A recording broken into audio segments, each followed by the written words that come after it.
오늘의 말씀은 민수기 31장 1절부터 24절까지 말씀입니다. 여호와께서 모세에게 말씀하여 이르시되 이스라엘 자손의 원수를 미디안에게 갚으라. 그 후에 내가 내 조상에게로 돌아가리라. 모세가 백성에게 말하여 이르되 너와 함께 있는 사람들 가운데서 전쟁에 나갈 사람들을 무장시키고 미디안을 치러 보내어 여호와의 원수를 갚되 이스라엘 모든 지파에게 각 지파에서 1,000명씩을 전쟁에 보낼지니라 하매 각 지파에서 1,000명씩 이스라엘 100만 명 중에서 12,000명을 택하여 무장을 시킨지라. 모세가 각 지파에 1,000명씩 싸움에 보내되 제사장 엘르아살의 아들 비느하스에게 성소의 기구와 신호 나팔을 들려서 그들과 함께 전쟁에 보내매 그들이 여호와께서 모세에게 명령하신 대로 미디안을 쳐서 남자를 다 죽였고 그 죽인 자 외에 미디안의 5왕을 죽였으니 미디안의 왕들은 에위와 레겜과 수르와 후르와 레바이며 또 부올의 아들 발람을 칼로 죽였더라. 이스라엘 자손이 미디안의 부녀들과 그들의 아이들을 사로잡고 그들의 가축과 양떼와 재물을 다 탈취하고 그들이 거처하는 성읍들과 촌락을 다 불사르고 탈취한 것, 노략한 것, 사람과 짐승을 다 빼앗으니라.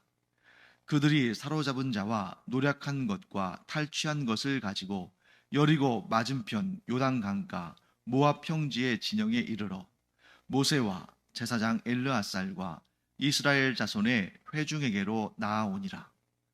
모세와 제사장 엘르아살과 회중의 지도자들이 다 진영 밖에 나가서 영접하다가 모세가 군대의 지휘관 곧 싸움에서 돌아온 천부장들과 백부장들에게 노하니라. 모세가 그들에게 이르되 너희가 여자들을 다 살려두었느냐?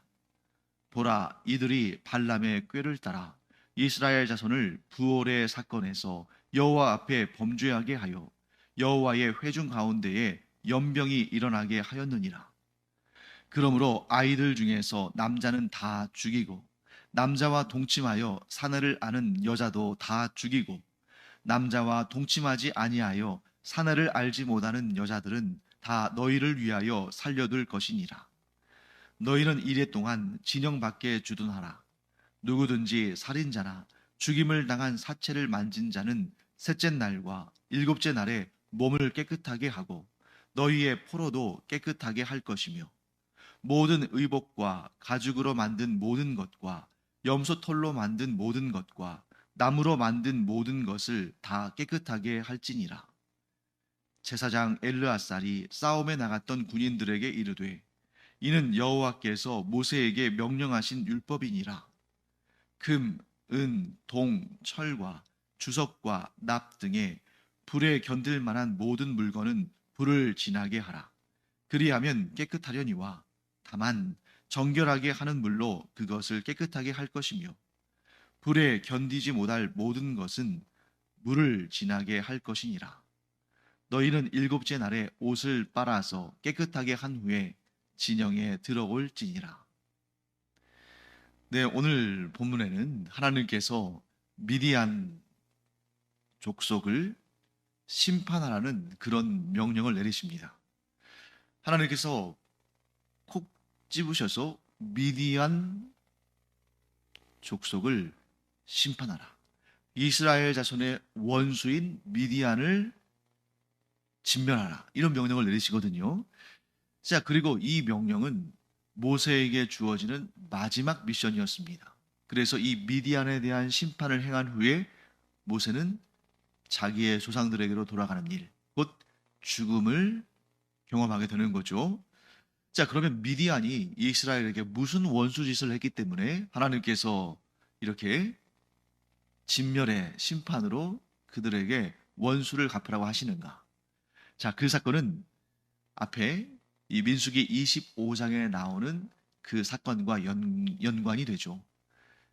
모압 평지에서 이 이스라엘 백성들이 모압 여인들과 그리고 미디안 여인들과 음행을 하고 그래서 육체적인 정결을 잃어버리고 거기에다가 그들이 섬기는 우상들에게 절함으로 영적인 음행까지 행함으로 지금 곧 있으면 약속의 땅 가나안 땅에 들어가서 거룩한 그 땅을 차지하는 역사를 시작해야 되는데 그들을 시험하고 그들을 하나님께서 원하시는 정결한 상태를 유지하지 못하도록 그렇게 미혹한 거죠. 그래서 하나님께서는 이스라엘 12지파 가운데 각 지파에서 1000명씩 모아서 12,000명의 군사들로 미디안을 치도록 하십니다. 자, 결국 이 전쟁은 승리했을까요? 승리하지 못했을까요? 승리하기는 했는데 참 찜찜한 승리를 하게 됩니다. 이 전쟁을 하나님께서는 누구에게 맡기셨냐면 일단 6절 말씀 보시면 제사장 엘르아살의 아들 비느하스에게 성소의 기구와 신호나팔을 들려서 그들과 함께 전쟁에 보내게 하셨습니다. 자, 뭐냐면 성소의 기구는 곧 여호와 하나님의 언약궤를 말하는 거겠죠. 이 언약궤를 들고 전쟁에 나가는 겁니다. 즉 이 전쟁이 거룩한 하나님께서 주관하시는 하나님께서 이끄시는 전쟁이다 하는 것을 선포하는 거죠. 그리고 비느하스가 시로나팔, 은나팔을 불 때에 그 전쟁이 이제 시작이 되는 것인데요. 그래서 이 미디안 백성들을 쳐서 남자들을 다 죽입니다. 그리고 미디안의 5왕을 죽였어요. 자, 미디안에 무슨 5명이나 왕이 있을까? 네, 그 이유는 미디안에는 5명이 아니라 그보다 훨씬 많은 수의 왕들이 있습니다. 이 작은 나라들의 연합체이기 때문이에요. 이 미디안 족속은 유목민족이기 때문에 그들 작은 단위들의 그런 어떤 통치 단위들이 있고 그 작은 단위들의 나라들이 모여서 미디안이라는 연합체를 이루는 것이죠. 그렇기 때문에 여기에서 5왕을 죽이고 미디안 남자들을 다 죽였다 했을 때 미디안 족속 전체를 다 죽인 것은 아니에요. 그렇기 때문에 이 사건 이후에도 미디안 족속들이 계속 나오고 그래서 사사기를 보시면 기드온 사사 때에 이 미디안 족속이 이스라엘을 괴롭히죠. 그러니까 이때 멸절했다면 그때 존재하지 않을 텐데 이때에 다 죽인 것이 아니라는 거죠. 미디안 전체 가운데에 5개의 작은 국가들의 연합체를 심판한 것입니다. 자, 그런데 문제는 뭐냐면 9절 말씀 보시면 이스라엘 자손이 미디안의 부녀들과 그들의 아이들을 사로잡고 그들의 가축과 양떼와 재물을 다 탈취했다. 이렇게 되어 있습니다. 그것을 보면서 그들이 이제 그런 전쟁을 마치고 모세와 이제 모세 앞에 이르렀을 때에 모세가 제사장 엘르아살, 즉 비느하스의 아버지인 엘르아살과 함께 또 이스라엘의 회중들과 함께 그 전쟁을 마치고 온 12,000명의 이스라엘 군사들을 영접하는데 깜짝 놀라서 노를 바랍니다. 왜일까요? 모세는 이스라엘 백성들만 올 것을 기대했어요.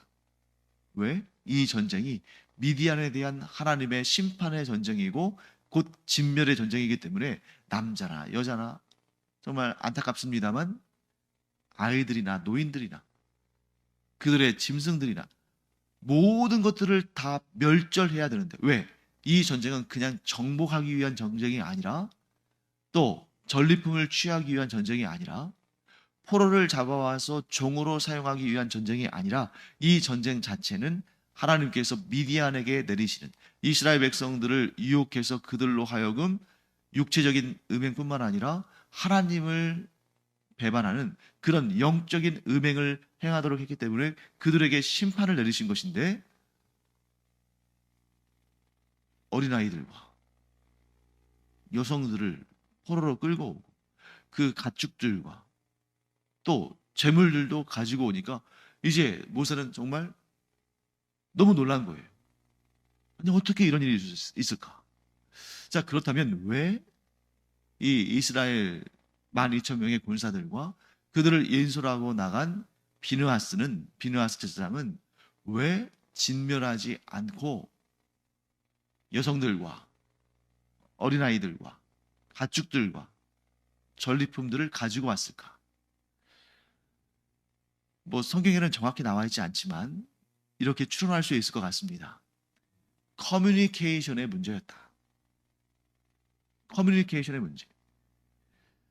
그래서 이 문제는 사울 왕이 아말렉을 진멸하는 하나님의 명령을 받고도 일부러 아각 왕을 살리고 또 아말렉의 좋은 살찌고 좋은 그런 가축들을 몰래 빼돌린 그 일과는 좀 달랐던 것 같아요. 진멸의 전쟁이라는 개념이 아직 온전히 성립되기 이전입니다. 그래서 이 진멸의 전쟁이라는 하나님의 심판의 전쟁이라는 이 개념은 이 사건 후에 보다 정교하게 되고 그래서 신명기에 기록되고 여호수아서에서 실천되는 거죠. 그냥 땅을 뺏기 위한 전쟁, 사람을 포로로 끌어오기 위한 전쟁, 전리품을 취하기 위한 전쟁, 이런 차원의 전쟁이라면 하나님께서 진멸의 명령을 내리지 않으셔요. 그러니까 하나님께서 모든 전쟁마다 모두 다 죽여라 이렇게 잔인한 명령을 내리지 않으신다는 거죠.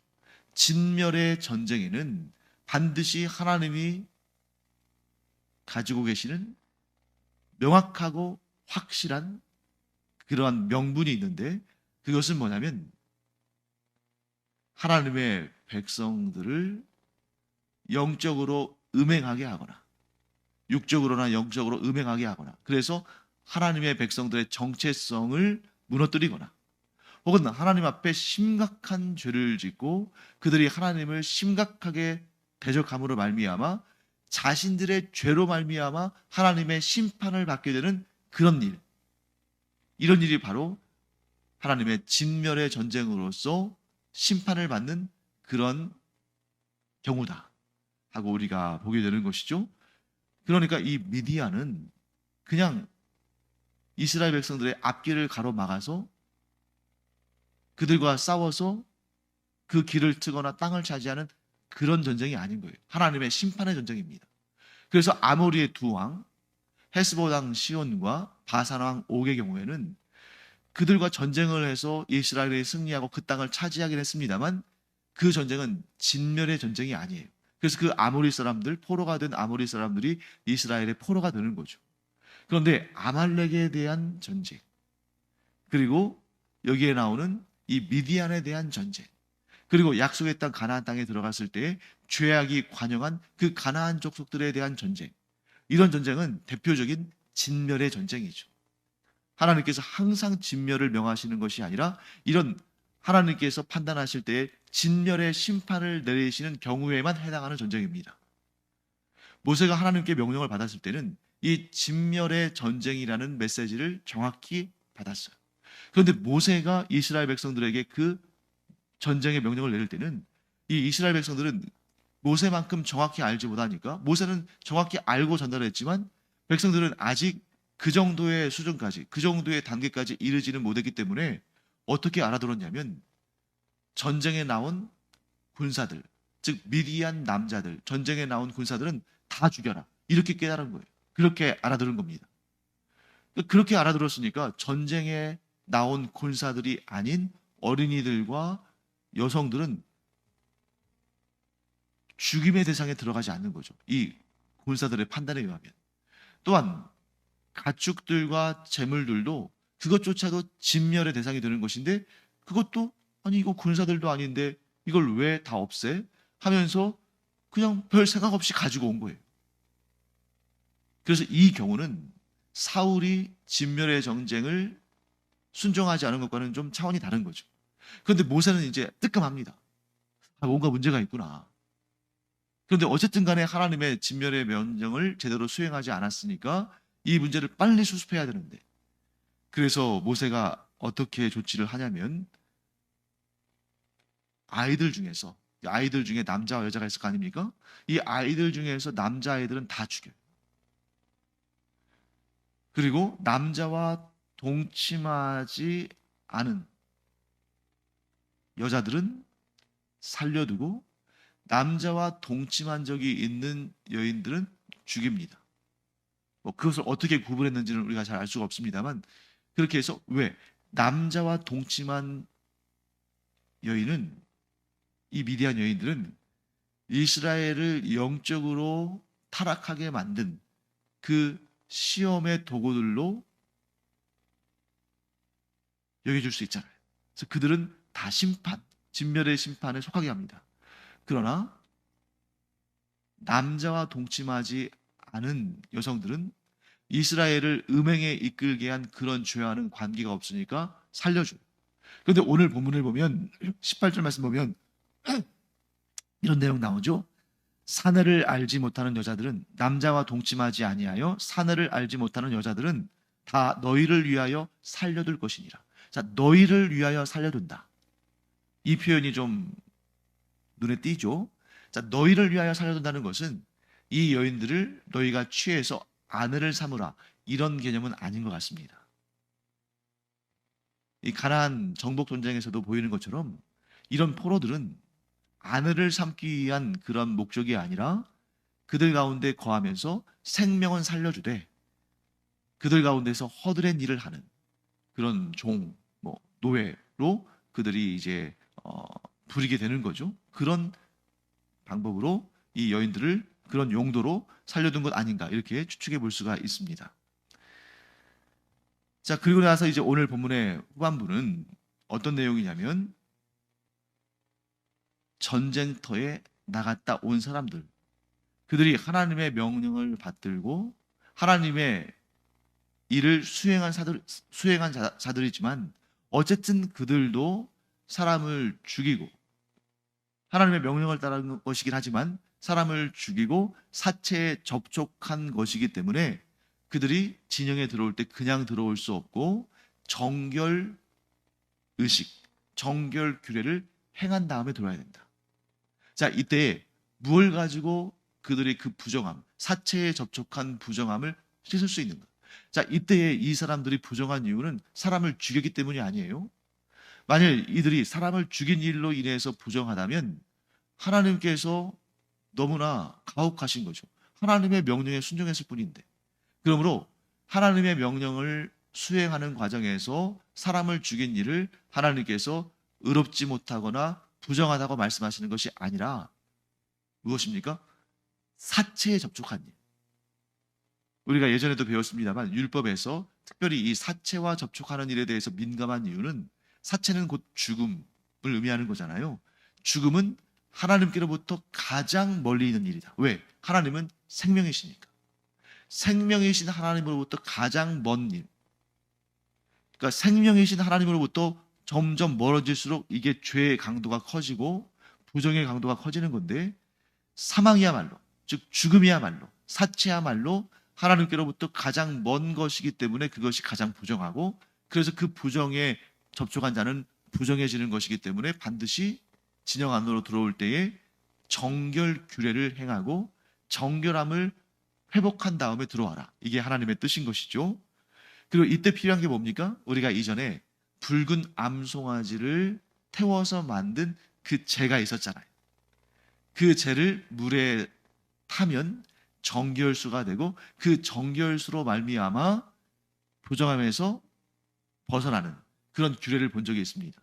그리고 이 정결수를 사용하는 이유는 모든 죄마다 속죄제와 속건제를 드리다 보면 이게 너무 시간도 많이 걸릴 뿐만 아니라 또 차일피일 미루다가 때를 놓치는 경우도 생기겠죠. 그러면 그 부정이나 범죄에 대해서 속죄하지 않고 정함을 회복하지 않고 그냥 일상에 복귀하는, 그래서 부정의 문제가 해결되지 않는 그런 상태가 될 수 있기 때문에 즉각 그때그때 발생하는 부정의 문제와 죄의 문제를 해결하는, 정결케 하는 용도로 이 붉은 암송아지를 태운 재를 섞은 정결수를 사용한다. 이렇게 우리가 배운 거죠. 자, 만일 12,000명, 물론 이제 전쟁 중에 전사한 사람들도 있겠습니다만 하나님께서 그 전쟁에 이스라엘과 함께 하셨기 때문에 대부분이 살았을 겁니다. 그러니까 이 만여 명 되는 이 사람들의 속죄를 위해서 속죄제를 드린다면 얼마나 많은 수의 제물을 드리고 얼마나 오랫동안 그 제사를 드려야 하며 완전히 나라 전체적인 그런 일이 되겠죠. 이때 하나님께서 무엇을 사용하게 하십니까? 정결수. 정결수는 어떻게 합니까? 셋째 날과 일곱째 날. 그 부정함을 입은 때로부터 셋째 날과 일곱째 날에 그 정결수를 가지고 몸에 뿌리는 거죠. 그리고 마지막 일곱째 날에 옷을 빨아서 깨끗하게 한 다음에 이런 모든 정결 규례를 지킨 다음에 진영 안으로 들어오는 것입니다. 자, 이런 정결의 규례들을 우리는 어떤 차원에서 파악해야 되는 거죠? 형식적인 차원이 아니라 그 안에 있는 의미를 더 중요하게 여기게 됩니다. 만일 우리가 이런 형식적인 차원을 중요하게 여기면 오늘날도 붉은 암송아지를 태워서 그 재를 모아다가 거기에 물을 섞어서 뭐 좀 내가 죄를 짓거나 뭐 부정할 만한 일이 있으면 그것을 막 뿌리고, 그래서 그 정결수에 무슨 죄를 사하게 하는 능력이 있는 것처럼 막 거기에 집착하고 그런 행위를 하고 이러지 않겠어요? 그런데 오늘날 우리는 그런 형식에 구애받을 필요가 없습니다. 왜? 건건이 죄를 지을 때마다 그 정결수를 뿌리며 그렇게 할 이유가 없다는 거죠. 왜? 우리는 예수 그리스도의 보혈의 권능으로 우리의 모든 죄가 씻겨지고 사함받은, 그래서 하나님 앞에 예수 그리스도를 통하여 그 십자가의 죽으심과 그 보혈의 공로를 통하여 의롭다 여기심을 받았기 때문에 그 죄 사함을 위해서 우리가 정결수나 속죄제를 따로 사용할 필요가 없는 것이고, 오직 예수 그리스도를 믿고 의지하고 그 보혈의 공로로 죄 사함 받았음을 믿음으로 고백할 때, 그리고 우리가 죄를 지을 때마다 우리의 죄의 대속자 되신 예수 그리스도의 이름 앞에 우리가 자복하고 회개하며 그 보혈의 권능으로 죄 사함 받음을 믿고 선포할 때 우리는 거룩해지는 거죠. 또 이미 거룩해졌고 또 중간중간에 이제 묻은 그러한 더러운 티들을 예수 그리스도를 의지해서 그 보혈의 공로를 의지해서 회개함으로 씻어내는 것입니다. 이처럼 구약의 시대나 신약의 시대나 우리에게 가장 중요한 일은 거룩함을 유지하는 일, 즉 부정을 청산하고 정함을 얻음으로 하나님 앞에 거룩하게 서는 것이 너무 중요하다. 하나님께서 이렇게 반복적으로 말씀하시고 심지어 독생자 예수 그리스도를 우리에게 내어주실 정도로 이렇게 중요하다. 그래서 예수님께서 십자가에 달려 죽으실 때에 뭐라고 말씀하십니까? 다 이루었다. 예수님의 다 이루신 그 죄사함과 구원의 역사를 통해서 거룩한 하나님의 자녀가 된 우리는 우리의 삶에서 이 거룩함을 유지하는, 이 성도의 정체성을 계속 잘 유지하는, 그래서 죄의 문제가 일어날 때 즉각적으로 예수 그리스도의 보혈의 공로를 힘입어 회개하고 정함을 회복하는 그런 우리가 되기를 간절히 축원합니다. 기도하겠습니다. 하나님 감사합니다. 저희가 예수 그리스도의 피로 정결함을 얻은 것이 영원한 속죄요, 영원한 거룩함의 증거임을 하나님의 말씀을 통해서 알게 됩니다. 이 은혜를 주신 하나님께 감사를 드리며 우리의 삶의 모든 순간 이 정결함을 잃지 않도록 하나님께서 지켜주시옵소서. 감사드리며 예수님의 이름으로 축복하며 기도합니다. 아멘. 기도하는 시간입니다. 우리의 기도, 정결함을 유지하는, 거룩함을 유지하는 우리의 보호막이 되기를 바랍니다. 기도하겠습니다.